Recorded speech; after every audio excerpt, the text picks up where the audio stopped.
Баршаңызға сәлем достар, арнама қош келдіңіздер. Бүгін сіздермен осындай қатпарлы қамырдан жасалатын самсаның құпияларымен ерекше жасалу әдісімен бөлісетін боламын. Міндетті түрде видеоның соңына дейін көріп, каналыма тіркелуді ұмытпаңыздар. Үлкен ыдысымызға бөлме температурасында тұрған суымызды құямыз. Осының үстінен 1 шай қасық толтырып тұзымызды салып, жақсылап араластырамыз. Онды міндетті түрде електен өткізіп қосуымыз қажет.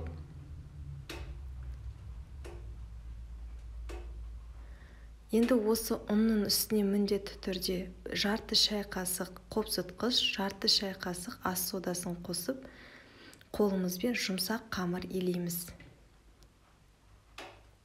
Мен көбірек самса илегендіктен көп қамыр илеп жатырмын. Сіздер өздеріңіздің қалауынша азырақ қылып илеулеріңізге де болады. Қамырымыз қолымызға жабысып жатса, үстінен ұн қосып жіберуге болады осылай.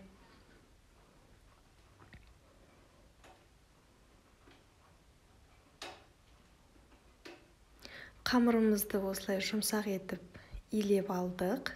Міне қарасаңыздар, енді осыны салфан қалташасына салып, 15-20 минутқа тындыруға қоямыз. Ендігі кезекте ортасына жаққанға майын ерітеміз. Менде қолды майы. Егер сіздер магазиннің майын қолданатын болсаңыздар, ерігеннен кейін міндетті түрде 5-6 минут аралығында қайнатып жіберіңіздер. Білесіздер, құрамында су болады, ол біздің самсамыздың қатпарлығына кері әсерін тигізеді. Сондықтан осылай қайнатып жіберуді ұмытпаңыздар. Енді июі қанып тұрған нанымызды алып, осындай жұп бөліктерге бөлеміз. Менікі үлкенірек 2 күлшеге бөлдім. Сіздер бірінші жаңадан жайып жүрген болсаңыздар, онда 4 бөлікке бөліп алыңыздар. Тағы да 5 минутқа қалдырып, одан кейін жая бастаймыз. Қамырымыз жұмсақ болады.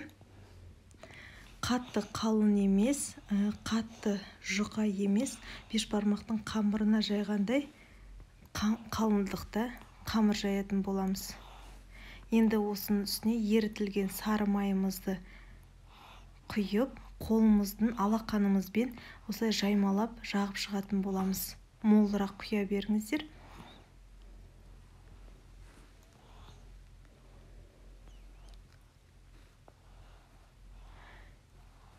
Қамырымызды рулет тәріздес етіп, ортасын жақсылап, осылай қуыс қалмайтындай етіп орап шығамыз.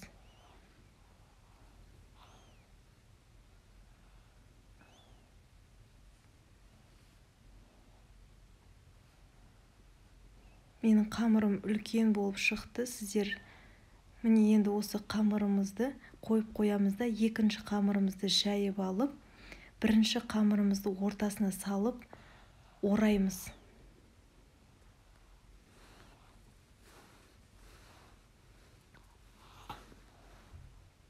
Яғни бірінші қамырымызды екінші қамырымыздың ортасына салып орап шығамыз.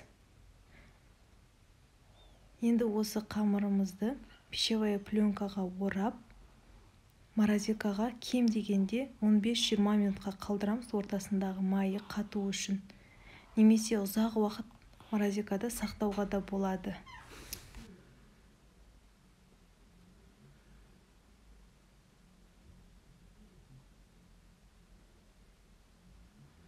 Міне мен қамырым 1 күн бойы морозилкада тұрды.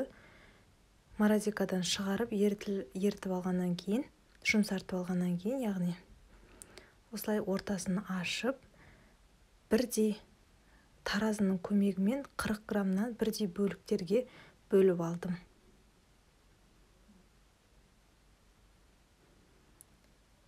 Енді осылай нан қатты жұқа емес, қатты қалың емес қылып күлшелерімізді жаямызда, ортасына кез келген салма салуға болады өздеріңіздің қалауларыңызша.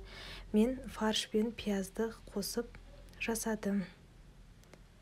Міне осылай түйетін боламыз, видеода көрсетілгендей етіп.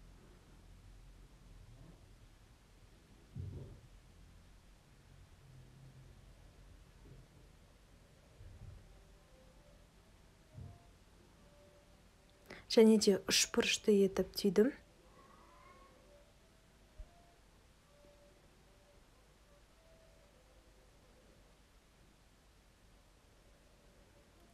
Барлық сапсаларымызды дәл осылай екі түр түйу әдісімен барлығын түйіп алып, үстіне жұмыртқаның сарысына кішкене сәл сүт құйып жіберіп жағасыздар да.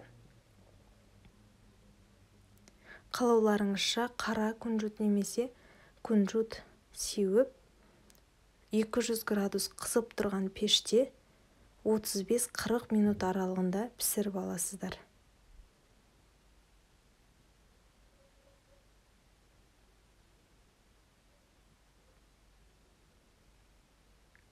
Міне осымен біздің самсаларымыз пісіп шықты, өте қатпарлы, дәмді болып шығады. Міндетті түрде жасап көріңіздер. Видео ұнаса каналыма тіркеліп, лайк басып, қолдау көрсетіп қойларыңызды сұраймын. Назарларыңызға рахмет. Сіздермен болған Ақбота.